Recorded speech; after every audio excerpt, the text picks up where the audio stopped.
Hoy se ven más lindos que ayer. Ayer no los vi, por cierto, pero el Señor los vio. Padre, en el nombre de Jesús te damos gracias por el privilegio que nos han concedido de reunirnos aquí, Señor, en esta mañana, para adorarte, Jesús, para alabarte juntos y para recibir una palabra que viene de tu corazón, Señor. Gracias por hablarme a mí primero, Jesús, y por hacer que esta palabra penetrara en mi corazón y por hacerla funcionar en mi vida también, Jesús. Te suplicamos que hagas lo mismo en cada uno de nosotros que nos encontramos aquí en esta mañana, Jesús. Que cada uno de los que se encuentra aquí escuche esta palabra que viene de ti, Jesús, y la pueda poner en obra, poner en práctica en su vida diaria. Pues al fin y al cabo es para tu gloria y para nuestro bien. Te damos gracias por tu bendita palabra, la cual alumbra nuestro camino, nuestra vida entera. En el nombre poderoso de Jesús de Nazaret. Gracias, Señor. Amén y amén. Dejarás de caer en la tentación a medida que obedezcas a Cristo. Es el tema de esta mañana. Dejarás de caer en la tentación a medida que obedezcas a Cristo. Lo repetiré por tercera vez. Dejarás de caer en la tentación que tanto cae a medida que obedezcas a Jesús. Hace un tiempo atrás, yo les dije que Satanás tentó a Eva con las tres cosas que aparecen en 1 de Juan 2:16. Vayamos rapidito ahí.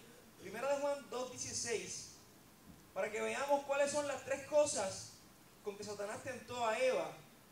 Y de hecho son las mismas tres cosas con las cuales Satanás tienta a los hijos de Dios. Con las cuales tiende una trampa. Con mucha frecuencia. Y con mucha frecuencia también caemos. Así que él no necesita cambiar su estrategia porque le funciona. Le funciona muy bien. Le dejará de funcionar a medida que nosotros vayamos obedeciendo a Cristo y sometiendo nuestra voluntad a la voluntad de Cristo. 1 de Juan 2:16 lee de la siguiente manera. Porque todo lo que hay en el mundo, los deseos de la carne, los deseos de los ojos y la vanagloria de la vida, no proviene del Padre, sino del mundo. Y el mundo pasa, y sus deseos también. Pero el que hace la voluntad de Dios permanece para una semana, para 2 meses, para un año, para siempre. El que hace la voluntad de Dios permanece para siempre. Así que tiene relación entonces el obedecer a Cristo. Los deseos de la carne es el número 1. Los deseos de los ojos es el número 2 y la vanagloria de la vida es el número 3. Ahora acompáñame a Génesis 3, del 1 al 6. Génesis 3, del 1 al 6, donde nos cuenta lo que sucedió con la serpiente cuando conversaba con Eva. Para que vean que la serpiente le habló de los deseos de la carne, le habló de los deseos de los ojos y le habló de la vanagloria de la vida, en ese mismo orden. Génesis 3, del 1 al 6. Escuchen lo que dice. Pero la serpiente era astuta, más que todos los animales del campo que Jehová Dios había hecho, la cual dijo a la mujer: con que Dios os ha dicho, no comáis de todo árbol del huerto. Y la mujer respondió a la serpiente: del fruto de los árboles del huerto podemos comer, pero del fruto del árbol que está en el medio del huerto, dijo Dios, no comeréis de él, ni le tocaréis, para que no muráis. Entonces la serpiente dijo a la mujer: no moriréis, sino que sabe Dios que el día en que comáis de él, serán abiertos vuestros ojos, y seréis como él, como Dios, sabiendo el bien y el mal. Y vio la mujer que el árbol era bueno para comer, los deseos de la carne, su apetito, y que era agradable a los ojos, los deseos de los ojos, que nos habla 1 de Juan 2:16 como el segundo punto, y que el árbol era codiciable para alcanzar la sabiduría, la vanagloria de la vida. Y tomó entonces de su fruto y comió, y dio también a su marido, el cual comió así con ella. ¿Se dieron cuenta? ¿Vieron las tres cositas en orden? Igualitas como aparecen en 1 de Juan 2:16. Aparece lo mismo que se produjo en el corazón de Eva, la misma lucha. Primero lo encontró codiciable para su apetito, para su estómago. Luego lo encontró atractivo a sus ojos. Y luego lo encontró como una forma de alcanzar sabiduría igual a Dios. Entonces, al leer Génesis 3, del 1 al 6, nos damos cuenta que Eva tenía un deseo físico, satisfacer su apetito. Tenía un deseo por lo bello a sus sentidos, lo que ella creía que era bello, en este caso al sentido de la vista. Y un deseo de conocimiento, de ser más como Dios. Estos tres deseos de Eva podemos resumirlos en los siguientes tres. Impulsos para satisfacer placeres, belleza externa y conocimiento. Estas tres cosas no son tentaciones en sí mismas, siempre y cuando se hagan dentro de los límites establecidos por Dios. Se convierten en tentaciones cuando tenemos que pasar los límites de Dios para llevarlas a cabo. Si hablamos un poco de satisfacer el placer, no hay nada de malo en satisfacer el deseo sexual dentro del matrimonio. En otras palabras, dentro de los límites que Dios ha establecido. En cambio, toda actividad sexual que se lleve a cabo mientras su cónyuge está ausente excede los límites puestos por Dios y por lo tanto es pecado. Esto envuelve pornografía, fornicación, adulterio y toda clase de actividad sexual que se lleva a cabo mientras su cónyuge está ausente.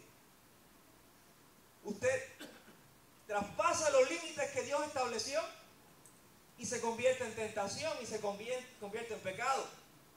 Fíjense que el enemigo nos tienta a menudo con deseos que tenemos en nuestro cuerpo puestos por Dios. Lo único que él trata de desvirtuar esos deseos y hacerlos excederse de los límites que Dios estableció. En cuanto a la belleza externa, no hay pecado ninguno en poseer una casa bonita o un carro bonito. En cambio, se vuelve tentación cuando queremos ser admirados ante los ojos de los demás por las cosas bellas que podemos adquirir o que Dios nos puede conceder, más bien. Y en cuanto al conocimiento, no es malo en sí mismo aprender. De hecho, aprender produce un sentimiento de euforia. Veamos a un niño cuando aprende a caminar. Observe su emoción al explorar lo que es capaz de hacer ahora. Víctor, que está teniendo a su nieto en su casa, estoy seguro que él observó cuando el niño comenzó a dar sus primeros pasos.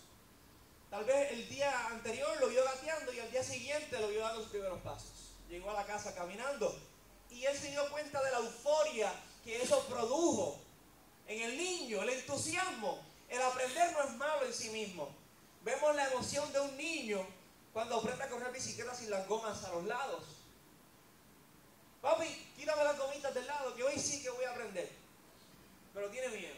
Cuando logra vencer el miedo y logra entonces soltarse y logra darse cuenta que está haciéndolo, lo está haciendo, adquirió un nuevo conocimiento, se enfiebra tanto que sigue cogiendo y mirando para atrás el país y luego se escogota. Pero produce una euforia el aprender. Es emocionante cuando adquirimos un nivel de entendimiento mayor, cuando nos damos cuenta que tenemos una capacidad mayor para discernir las cosas espirituales, también es emocionante. El conocimiento se convierte en tentación cuando creemos que el conocimiento nos va a dar poder, y especialmente para ejercer influencia y autoridad sobre otras personas. Ahí se convierte el conocimiento en tentación. Cuando nos sentimos que somos superiores a los demás porque sabemos un poco más o porque aprendimos un poco más. Se nos olvida que fue la gracia de Dios que descendió con nosotros y nos concedió entender cosas que antes no entendíamos. En otras palabras, queremos ser como Dios. Cuando pensamos de esta manera, el diablo nos intentará convencer de que merecemos satisfacer nuestras necesidades, de que merecemos tener lo mejor y de que merecemos tener lo que nos causa más placer. Él es un experto en ¿cómo es? Llevarte a pensar, en hacerte razonar de más. Él es un experto haciendo que tú cuestiones todo. En ocasiones, el Señor te va a pedir que lo obedezcas y punto, no que lo cuestiones, ni que preguntes por qué hago esto, por qué, Señor, quieres que haga lo otro. Simplemente obedécelo y punto, y confía en que el Señor tiene el conocimiento pleno y suficiente para guardarte, a pesar de las cosas que tus ojos humanamente hablando puedan ver. Pero el enemigo es un experto haciendo que tú caigas en ese cuestionamiento interno. Él trata de convencernos a menudo de que merecemos tener acceso al conocimiento pleno de las cosas, porque merecemos desarrollar nuestro potencial y llegar a nuestro destino. Aunque sí debemos desarrollar nuestro potencial para llegar a nuestro destino, ¿verdad? Confiando en el Señor, debemos hacerlo por las motivaciones correctas. El enemigo tiene un doctorado trastornando nuestras mentes y haciéndonos creer cosas falsas. Por ejemplo, las motivaciones. ¿Qué te motiva? ¿Qué te motiva a aprender más de las Escrituras? ¿Qué te motiva? ¿Conocer más a Dios para andar más en obediencia y sujeción a Él? Porque quieres glorificarlo con todas tus fuerzas y con toda tu vida. ¿O quieres conocer más las Escrituras para entrar en un debate con el hermano Yello y demostrarle al hermano Yello que tú sabes más que él? Y que la gente de la iglesia vea que tú lo dominas en el tema. Aún las cosas de Dios pueden ser desvirtuadas si las miramos desde las motivaciones incorrectas. El mundo define el éxito como satisfacer todas tus necesidades, obteniendo los objetos más bellos que puedan comprar y teniendo los mejores estudios y títulos posibles.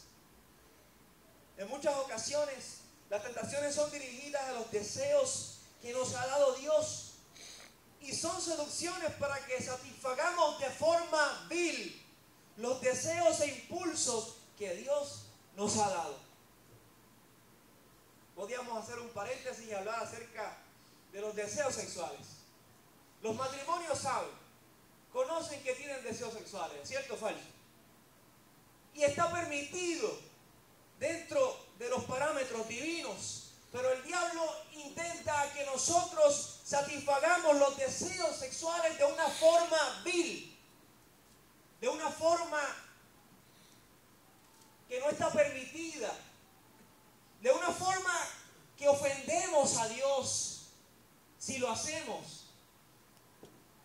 El diablo le va a animar a que usted se refiera a usted mismo como una persona llena de sabiduría y conocimiento de Dios.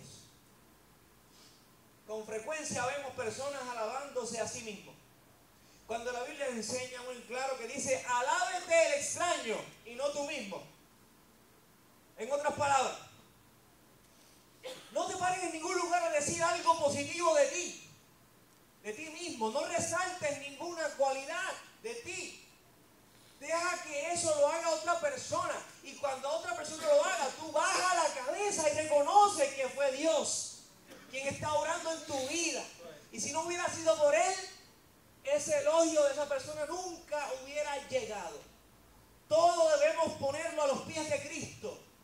Todo, el creyente pone toda su vida a los pies de Cristo. Todo logro alcanzado, todo bachillerato, maestría, doctorado logrado en su vida, todo es producto de la gracia de Dios en la persona. Todo trabajo que pueda conseguir, toda habilidad que tenga para bregar con cualquier cosa, hojalatería, pintura, carpintería, crear casas, edificios, hacer planos, todo es debido a la gracia de Dios que ha tenido sobre esa persona. Y el cristiano lo reconoce, tiene que reconocer que no fue él, que fue Dios. El enemigo nunca va a tratar de convencerte utilizando frases como: sé un orgulloso frente a los demás, sé un creído, porque sería entonces muy fácil identificar su ataque. Más bien él te va a tentar con frases como, caramba, fulano no merece estar en esa posición porque tú sabes un poco más que él. Tú mereces la posición. Fíjense cómo el orgullo, él tiene la habilidad de disimularlo y trastornarlo para que no te des cuenta que es orgullo. No debes obedecer al pastor porque el pastor es muy joven. Tiene apenas 42 años, 40 años y tú tienes 60. Tú sabes más que él. No debes someterte a él. ¿Ves cómo poco a poco, sin darnos cuenta, el enemigo nos tienta a desobedecer los mandatos de Dios? Donde dice, someteos a vuestros pastores para que ellos trabajen, ¿verdad? Con esa satisfacción.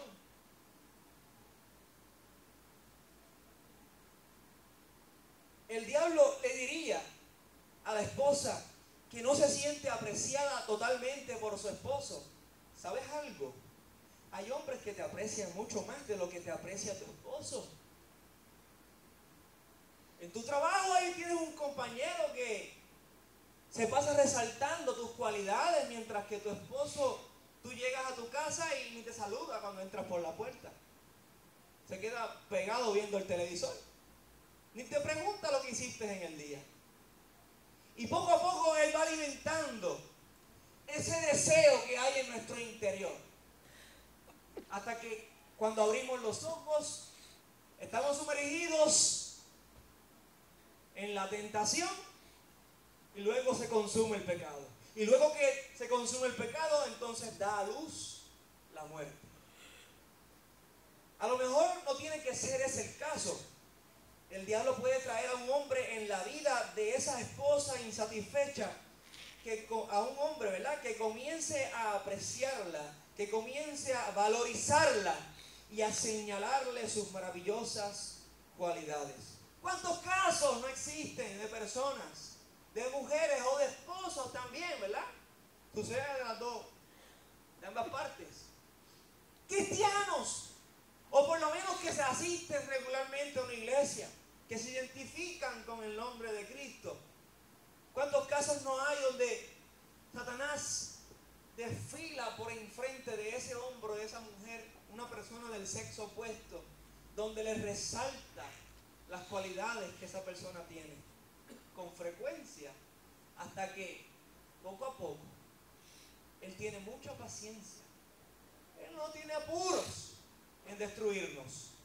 Él tiene mucha paciencia y poco a poco siembra el pensamiento hasta que el día menos pensado sucede la gran tragedia.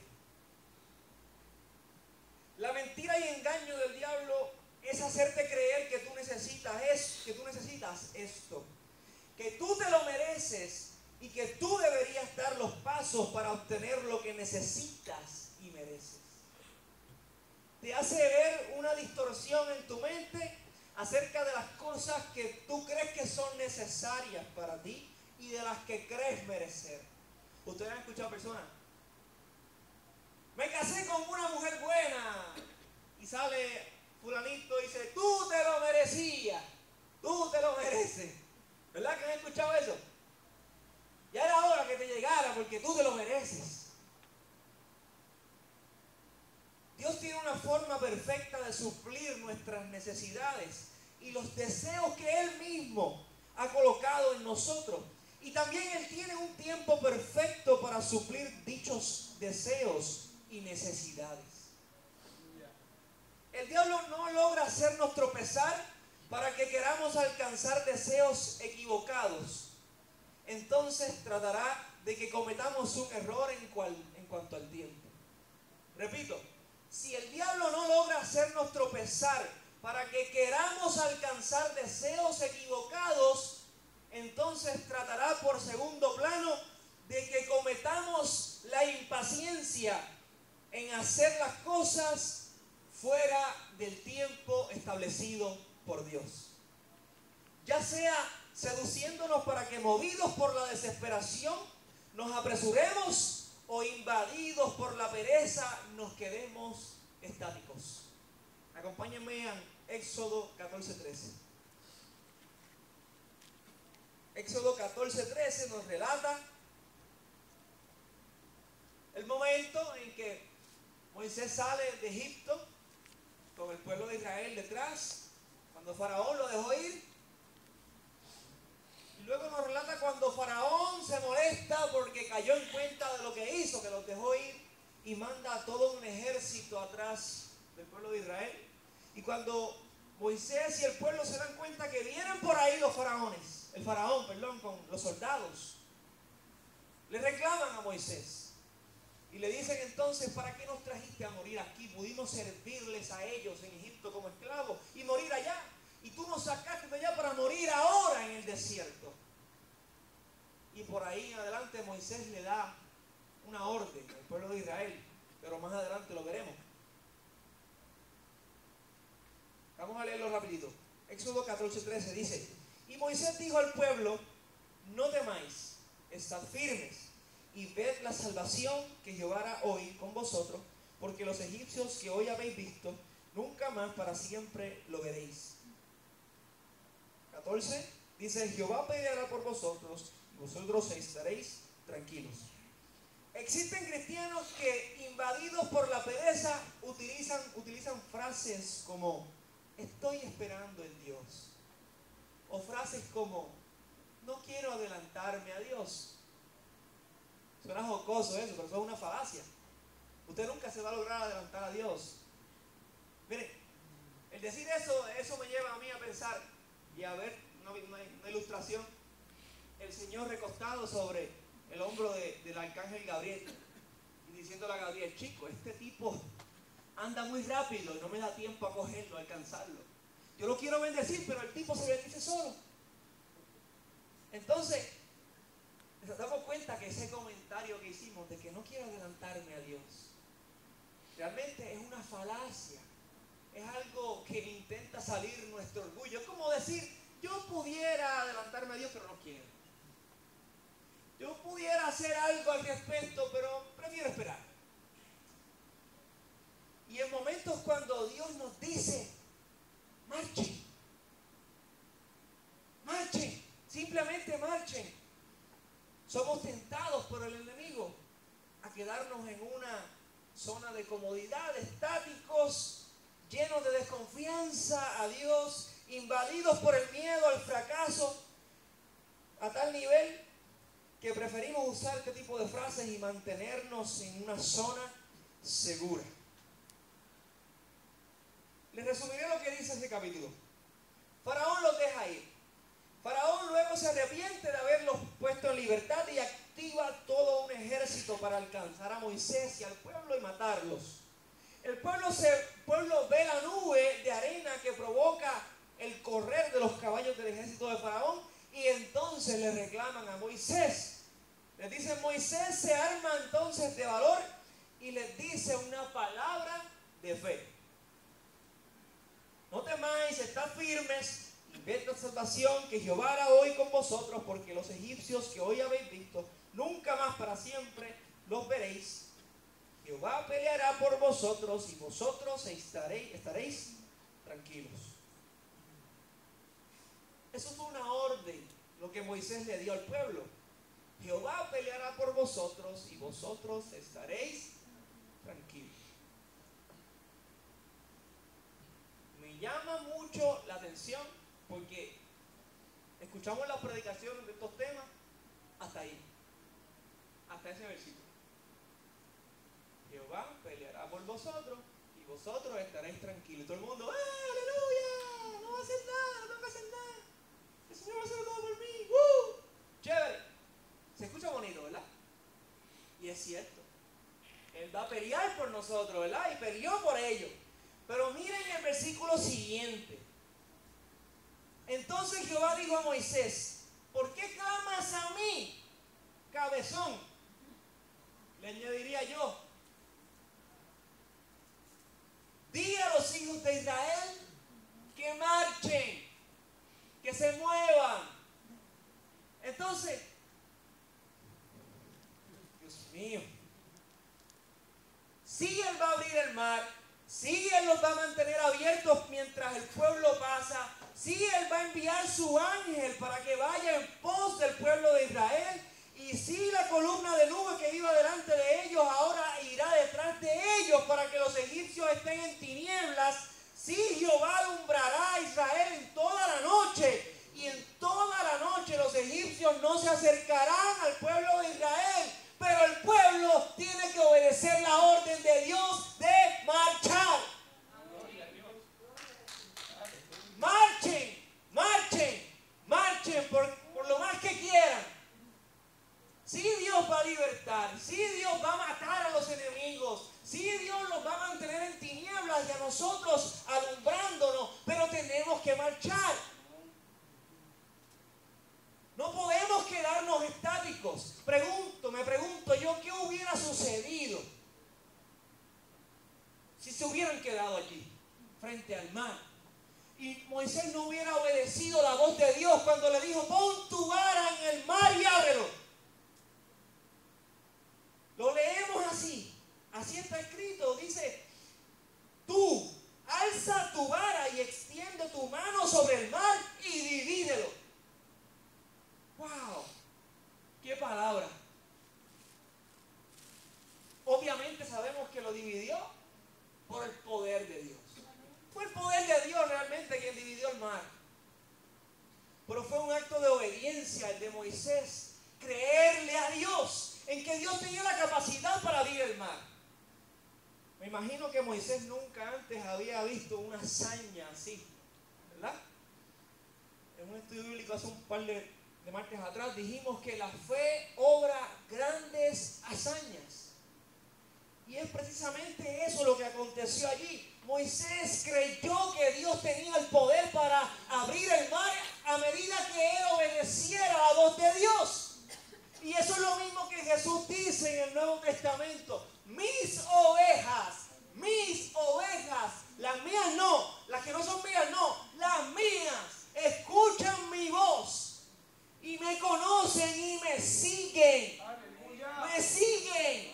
Y entonces yo les doy vida eterna y no perecerán jamás. Pero las que no son de Dios, las cabras, ni escuchan la voz de Dios, y si la escuchan no lo siguen. Y por consecuencia de no seguir a Cristo, entonces tampoco tienen vida eterna. Parece algo sencillo, pero con frecuencia tropezamos en el mismo lugar. Y la Biblia está llena de ejemplos para que nosotros los veamos, aprendamos de ellos y no caigamos en los mismos errores que nuestros antepasados cayeron. Así como Moisés fue tentado a quedarse estático, nosotros también lo somos en momentos donde Dios nos dice, camina. Y para concluir, si estás atado a un hábito pecaminoso y usas la excusa de que es que Dios sabe que soy débil, yo quiero explicarte que esta forma de razonamiento funciona más o menos así. Dios me hizo así, con esta debilidad. Él sabe que yo soy débil en esta esfera. Él podría haber evitado que esa tentación llegara a mi vida. Qué bello es todo. Como dicen en la televisión, no, pero ¿dónde es que lo dicen? Lo he escuchado. Qué bello es todo, ¿verdad? Qué fácil. No hay sacrificio allí. No hay nada diferente al mundo allí, en esa manera de pensar. Así piensa una persona que está muerto espiritualmente a las cosas de Dios. Dice, es que no puedo dejar de ser infiel a mi esposa porque es que soy débil en esa área. Tú no me entiendes, chico, tú no me entiendes. Tú como eso no te tienta a ti, tú tienes otras debilidades, pues no me entiendes. Eso es una forma de razonar totalmente diabólica, satánica y del mundo. Los hijos de Dios no deben pensar de esa forma. Si por alguna situación te llega a pasar por la mente ese pensamiento para justificar tu pecado, de Dios sabe que soy débil, bendito, es que no puedo, Señor. No puedo, lucho y no puedo, siempre caigo en la misma.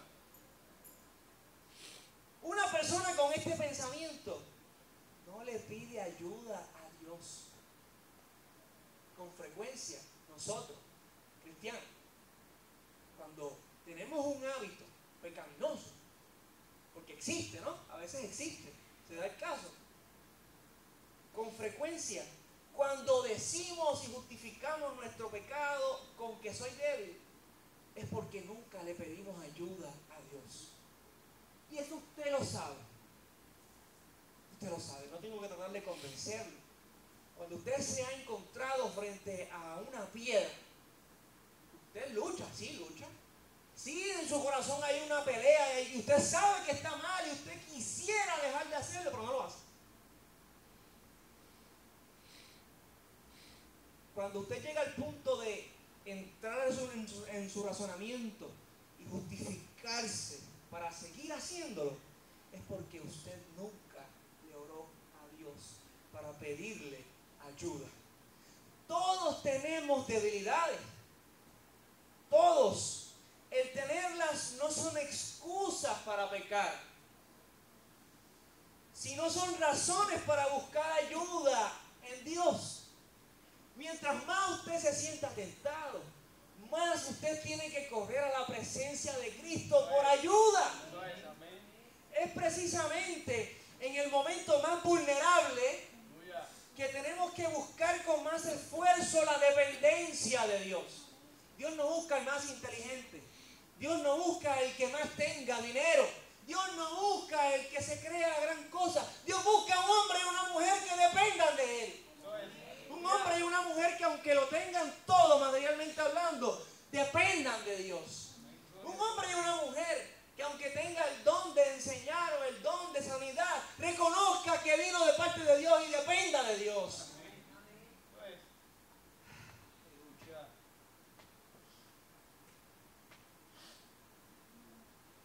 Las buenas noticias para cada uno de nosotros son que Dios nos va a ayudar a resistir y a huir. Él nos va a mandar una forma de escapar de la tentación. Primera de Corintios 10:13. Primera de Corintios 10:13. Acompáñenme, por favor. Primera de Corintios 10:13. Dice: no os ha sobrevenido ninguna tentación que no sea humana. Pero fiel es Dios, que no os dejará ser tentados más de lo que podéis resistir, sino que dará también, juntamente con la tentación, la salida, para que podáis soportar.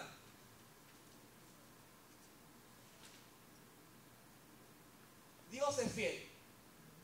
Es fiel a su palabra. Siempre fiel a su palabra. Por lo tanto, si Él se compromete y empeña su palabra, Él lo va a hacer y punto. Si nosotros caemos en la tentación fue porque nosotros quisimos caer en la tentación. No hay excusa delante del Señor. Él es fiel, que no nos dejará ser tentados más de lo que estamos capacitados por Él mismo para resistir. También Él dará, juntamente con la tentación, la salida.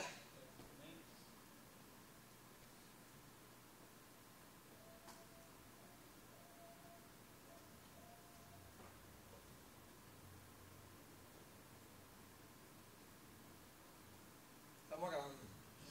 Dice, cuando somos tentados, cada uno de nosotros tenemos el poder, escuchen, para decir sí a la tentación o decir no. Según 1 Corintios 10:13, si decimos que sí, es porque no quisimos confiar en Dios, mano, no busque, no hay más nada. Por más que yo intente dorarle la píldora o dorarme la píldora a mí mismo en el sentido de poner todo lo más lindo, bello y color de rosa posible, es imposible. Porque Dios nos ha puesto en una situación en la cual nos ha dejado sin excusas. Somos muy dados a las excusas. Llegamos al trabajo tarde, 10 minutos. Ay, es que hubo un tapón. Mire, si usted sale de su casa 40 minutos con anticipación, por más tapón que haya, usted va a llegar usted viva en San Juan, tenga que salir de su casa a las 4 de la mañana para llegar al trabajo a las 7, porque el tapón de allá pues es otra cosa. Pero aquí en Mayagüez, si usted trabaja por ejemplo en el Mayagüez Mall y sale de su casa con 1 hora de anticipación que salga, usted va a llegar a tiempo, si no hay ningún percance en el camino. Ahora bien, somos dados a las excusas. Si las excusas mismas que utilizamos para nuestros eventos en la vida cotidiana, también las utilizamos para con Dios. Cuanto más te sientas impulsado a ceder a una tentación, más necesitas volverte al Señor y clamar por ayuda. Dios proveerá la fuerza que tú y yo no tenemos. Él sabe de la patita que cada uno de nosotros cojeamos, porque cojeamos. Unos tenían problemas en su pasado con el alcohol, otros con la droga, otros eran tentados con, digámoslo así, con las pasiones desordenadas, otros eran tentados con su carácter, eran personas iracundas, llenas de ira, que tenían la mecha corta y explotaban en par de segundos, minutos, con la persona que menos tiene la culpa. De diferentes cositas cogíamos antes. Algunos esposos no eran responsables con sus esposas y con sus hogares. Algunas esposas no se sometían a su marido. Algunos hijos eran rebeldes con sus padres. Otros padres provocaban a ira a sus hijos. Todos teníamos algo y tenemos todavía patitas cojas. Y Dios lo sabe. Pero a medida que nos vayamos acercando al Señor y le vayamos obedeciendo, el Señor nos libertará y proveerá la fuerza que Él sabe que nosotros no tenemos. Esto es cuestión de reconocer nuestra posición, despojarnos del orgullo. Aquí no hay orgullo que pueda, mira, esto está hecho. La dependencia del ser humano, de los cristianos para con Dios, Dios la hizo de tal forma para que no haya espacio para el orgullo en nuestra vida. Han conocido personas que dicen que son independientes. No, es que yo no necesito de ningún hombre, o yo no necesito de ninguna mujer, o yo esto, yo lo otro. Yo hago las cosas por mí mismo. A mí me gusta, eso está bien, hacer las cosas por ti mismo, o sea, está bien. Pero el problema es cuando el orgullo se interpone en tu relación con Dios y estorba, porque es pecado. Entonces es la omnipotencia de Dios la que nos da a nosotros la habilidad duradera de decirle no a la tentación cuantas veces venga. Cuando nosotros obedecemos su comando, cuando nos dice, marcha. Dios nos asegura, invócame en el día de la angustia, te libraré y tú me honrarás. Salmo 50:15. Me pregunto. Pregunta preguntativa.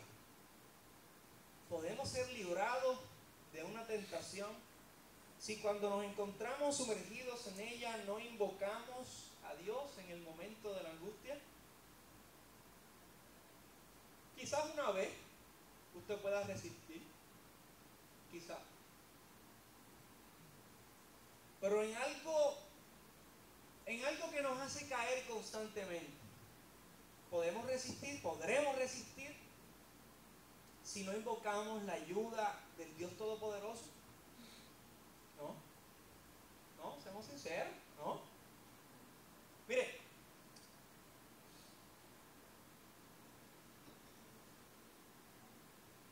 aunque seamos cristianos,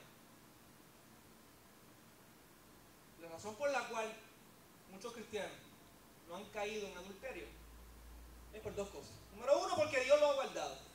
Y número dos, porque tal vez no se le ha presentado la oportunidad. Si la oportunidad se le presenta y usted no invoca la presencia de Dios y pide ayuda y sale corriendo en obediencia a lo que dice la palabra. ¿Qué dice la palabra que tenemos que hacer cuando nos encontramos en una situación así? Huir. El que juega con fuego se va a quemar. Punto. Ley de vida. Es como un árbol. El cristiano o el esposo o la esposa, ¿verdad? Es como un árbol. cuando jugamos con el fuego, nos convertimos en leña. Y cuando el árbol se cae, lo van a arrastrar, ¿verdad que sí? Para sacarlo de allí. Si es muy grande el árbol y está en un bosque, ¿verdad? Y hay gente, lo van a sacar. Y ese árbol tiene raíces. Lo único que las raíces están por fuera ahora. Así, después lo usan. Cuando arrastran ese árbol para sacarlo de allí, las raíces arañan la tierra. Hacen marcas en la tierra mientras están alando el árbol. ¿Cierto o falso?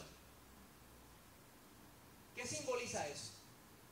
Simboliza que cuando nosotros caemos, no tan solo nos hacemos daño a nosotros mismos, sino al medio ambiente entero que nos rodea.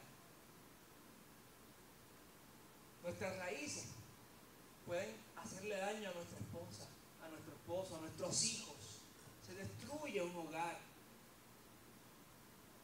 Ya el hijo no puede mirar a los ojos al papá y decirle: quiero ser un ejemplo en mi vida, con mi esposa, como tú lo fuiste con mami de fiel, que le fuiste fiel. Ya esa frase el niño no puede decirla, porque su papá en esa área no fue ejemplo. El niño quisiera que su papá nunca se fuera de su hogar, pero una mala decisión hizo que tú sufrieras y hizo que toda tu familia entera pagara las consecuencias. Así que no estamos exentos, ninguno. Aunque tengamos 80 años, no estamos exentos. Tenemos que siempre depender de Dios. Reconocer que Él nos da la fuerza, que Él nos da la sabiduría, que Él nos da la inteligencia, que Él nos da todo lo que necesitemos para vivir una vida cristiana abundante en Cristo. Que Él nos llena el corazón de obediencia, que Él nos hace cambiar y renovar nuestra mente. Siempre lo he dicho y siempre lo diré. El mejor campo de batalla del enemigo en nuestra contra es en nuestra mente. Aquí comienza todo. Aquí comienzan las grandes guerras. ¿Dónde comenzaron las planificaciones de las guerras mundiales? Aquí, en la mente de un hombre.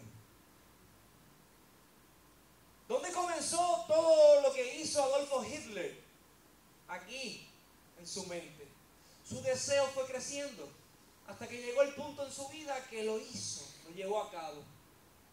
Así sucede en nuestra vida también. Todo comienza aquí, el diablo siembra una pequeña semilla.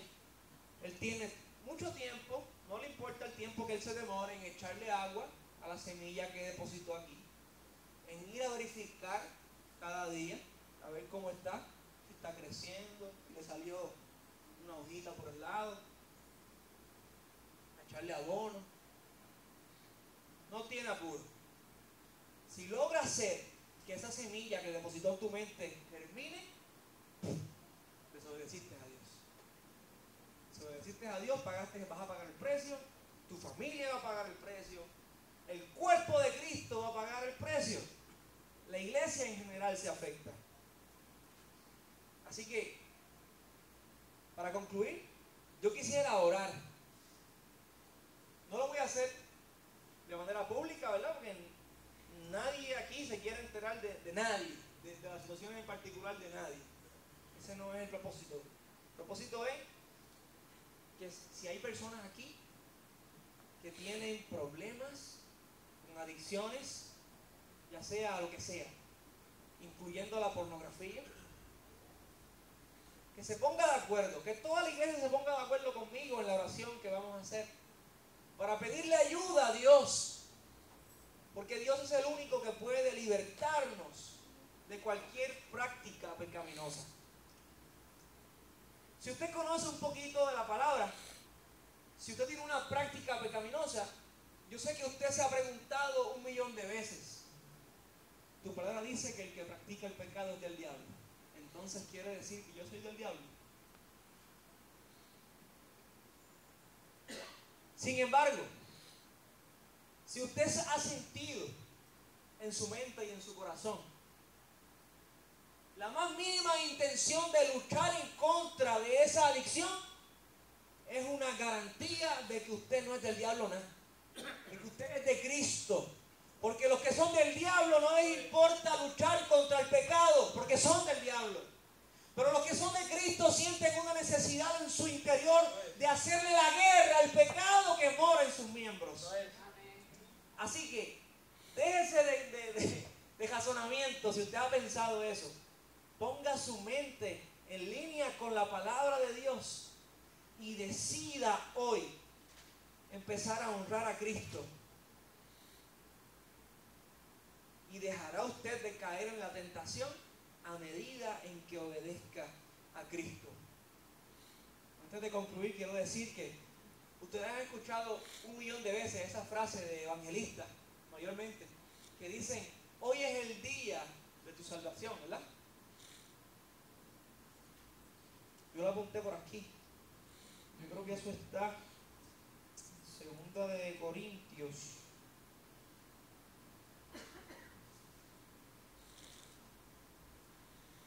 O en 1 de Corintios. Déjenme ver si lo encuentro.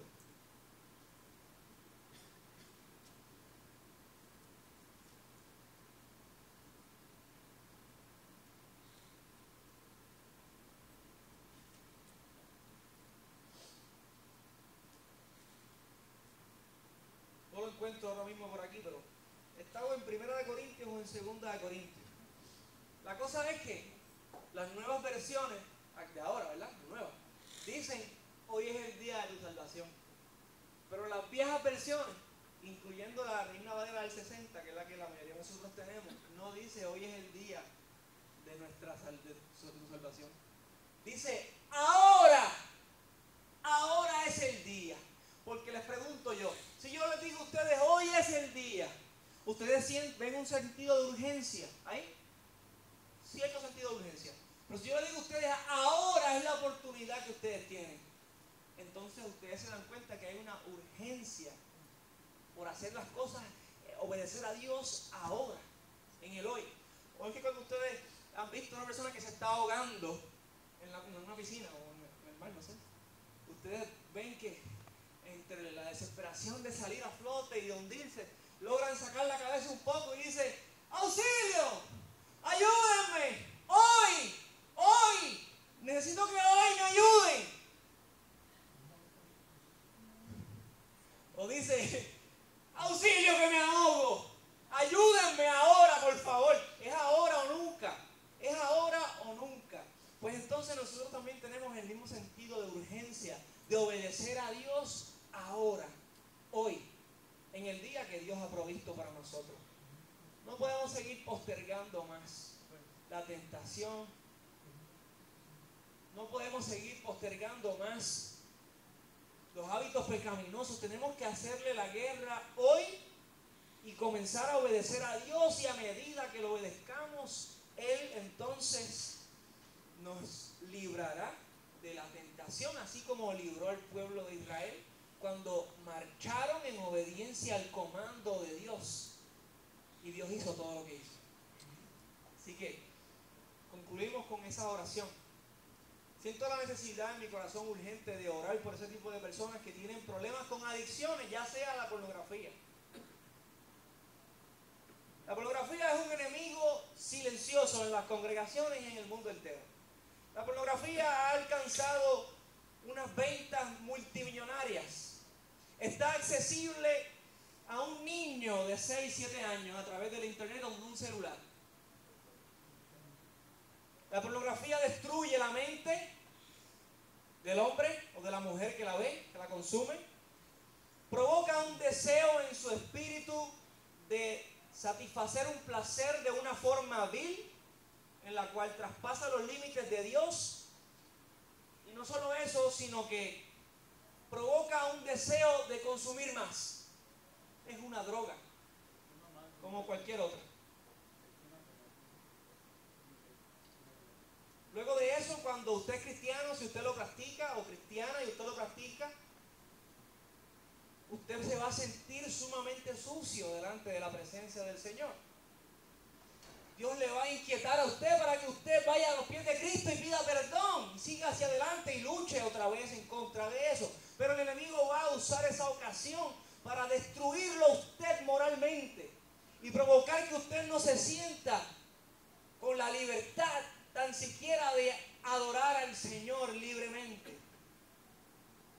Ni mucho menos pararse en un lugar a decir algo respecto a la vida cristiana.